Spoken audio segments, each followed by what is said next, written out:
நம்ம மூணாவது பார்க்க போகிறது செம காமெடியான ஒரு ராபர்ட் தாங்க. அதாவது 2008 ராபர்ட் அப்படின்ற ஒரு 18 வயசு பையன் காலைல பங்க்சுவாலிட்டி தவறாமல் காலையில் 7 மணிக்கு ஒரு ஷாப்புக்கு திருட போயிருக்காரு.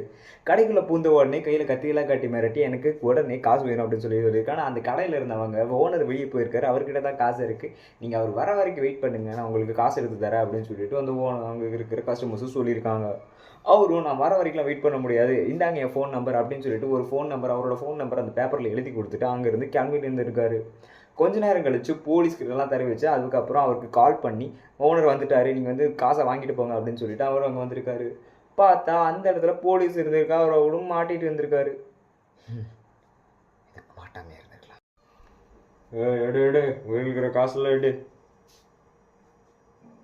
எதை? ஓனர் வெளியே போயிருக்காரா? என்ன பண்ணு, ஓனர் வந்தோடனே நேராக இங்கேருந்து லெஃப்ட்டு போய் ரைட்டு திரும்ப ஒரு பிள்ளையார் கோயில் வரும். அந்த பிள்ளையார் கோயில் அந்த வீடு இல்லை, அந்த பிள்ளையார் கோயில் இருக்குது. லெஃப்ட்டு திரும்பினா ஒரு மஞ்சள் கலர் வீடு வரும். கரெக்டாக அந்த மஞ்சள் கலர் வீட்டுக்கிட்ட வந்து எனக்கு காலிங் பில் அடிக்கிற, ஓகேவா? மூஞ்சில் மட்டும் நான் காட்டவே மாட்டேன். நம்ம நாலாவது பார்க்க போகிற திருட்டை பார்த்துக்கிட்டிங்கன்னா, அதாவது ஆஸ்திரேலியாவில் டான் ஆல்பர்ட் அப்படின்றவர் ஒரு காரை திருடலான்னு பிளான் போட்டிருக்காரு. எல்லா பிளானும் பக்காவாக போட்டுட்டு உள்ளே போனதுக்கப்புறம் இருக்கிற டேஷ் கேம் பார்க்காம, காருக்குள்ளே இருக்கிற டேஷ் கேம்பை பார்க்காம சாவிலாம் கரண்டு காருக்குள்ளேயும் போயிருக்காரு.